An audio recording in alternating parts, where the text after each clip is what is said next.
بسم اللہ الرحمن الرحیم۔ صحابہ کرام کا مختلف قبائل اور اقوام عرب کو دعوت دینا۔ حضرت امام بن ثعلبہ رضی اللہ تعالیٰ عنہ کا قبیلہ بنو سعد بن بکر کو دعوت دینا۔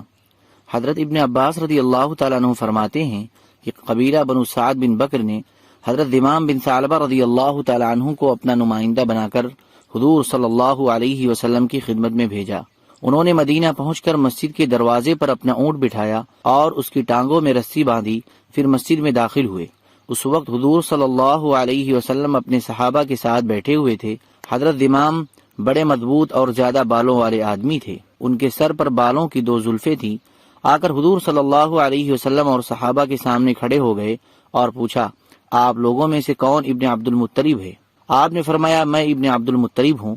انہوں نے کہا، کیا آپ محمد ہیں؟ آپ نے فرمایا، جی ہاں۔ انہوں نے کہا، اے ابن عبد المطلب، میں آپ سے کچھ پوچھوں گا اور اس پوچھنے میں ذرا سختی کروں گا، آپ ناراض نہ ہونا۔ آپ نے فرمایا، نہیں، میں ناراض نہیں ہوں گا، تم جو چاہو پوچھو۔ انہوں نے کہا کہ میں آپ کو اس اللہ کا واسطہ دے کر پوچھتا ہوں جو آپ کا بھی معبود ہے اور آپ سے پہلے والوں اور بعد والوں کا بھی معبود ہے، کیا اللہ نے آپ کو ہماری طرف رسول بنا کر بھیجا ہے؟ آپ نے فرمایا، بخدا یہی بات ہے۔ پھر انہوں نے کہا، میں آپ کو اللہ کا واسطہ دے کر پوچھتا ہوں جو آپ کا بھی معبود ہے اور آپ سے پہلے والوں اور بعد والوں کا بھی معبود ہے، کیا اللہ نے آپ کو اس بات کا حکم دیا ہے کہ آپ ہمیں اس بات کا حکم دیں کہ ہم صرف اس کی عبادت کریں اور اس کے ساتھ کسی چیز کو شریک نہ ٹھہرائیں اور ان بتوں کو چھوڑ دیں جن کی ہمارے باپ دادا عبادت کیا کرتے تھے؟ آپ نے فرمایا، بخدا یہی بات ہے۔ پھر انہوں نے کہا، میں آپ کو اس اللہ کا واسطہ دے کر پوچھتا ہوں جو آپ کا بھی معبود ہے اور آپ سے پہلے والوں اور بعد والوں کا بھی معبود ہے، کیا اللہ نے آپ کو اس بات کا حکم دیا ہے کہ ہم یہ 5 نمازیں پڑھیں؟ آپ نے فرمایا، جی ہاں۔ پھر وہ زکوٰۃ، روزے، حج اور اسلام کے دیگر فرائض کے بارے میں پوچھتے گئے اور ہر دفعہ اللہ تعالیٰ کا واسطہ دے کر پوچھتے۔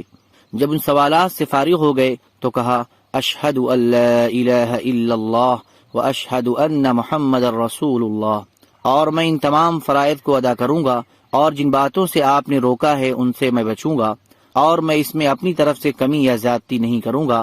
پھر اپنے اونٹ کی طرف واپس جانے کے لیے چل پڑے تو حضور صلی اللہ علیہ وسلم نے فرمایا، اگر اس 2 زلفوں والے آدمی نے سچ کہا ہے تو یہ ضرور جنت میں داخل ہوگا۔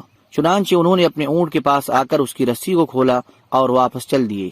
جب یہ اپنی قوم میں پہنچے تو سب ان کے پاس جمع ہوئے تو سب سے پہلے انہوں نے یہ کہا کہ لات اور عزا کا برا ہو۔ لوگوں نے کہا، اے امام خاموش رہو، ایسا نہ ہو کہ اس طرح کہنے سے تم برس یا کوڑ یا پاگل پن میں مبتلا ہو جاؤ۔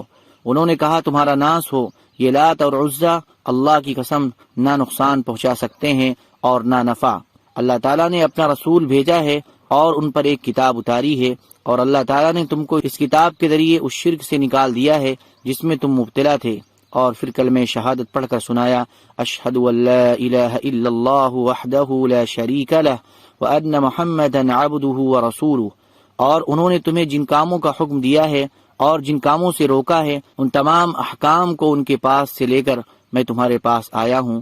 راوی کہتے ہیں کہ شام ہونے سے پہلے ہی اس آبادی کا ہر مرد اور عورت مسلمان ہو چکا تھا۔ حضرت ابن عباس رضی اللہ تعالیٰ عنہ فرمایا کرتے تھے کہ حضرت امام بن ثعلبہ سے زیادہ بہتر ہم نے کسی قوم کا نمائندہ نہیں سنا، اور واقعی میں یہ ہے کہ شام ہونے سے پہلے ہی اس آبادی کا ہر مرد اور عورت مسلمان ہو چکا تھا۔ ان لوگوں نے مسجدیں بھی بنائی اور نماز کے لیے اذان بھی دیا کرتے تھے۔ سبحان ربک رب العزة عما یصفون وسلام علی المرسلین والحمد للہ رب العالمین۔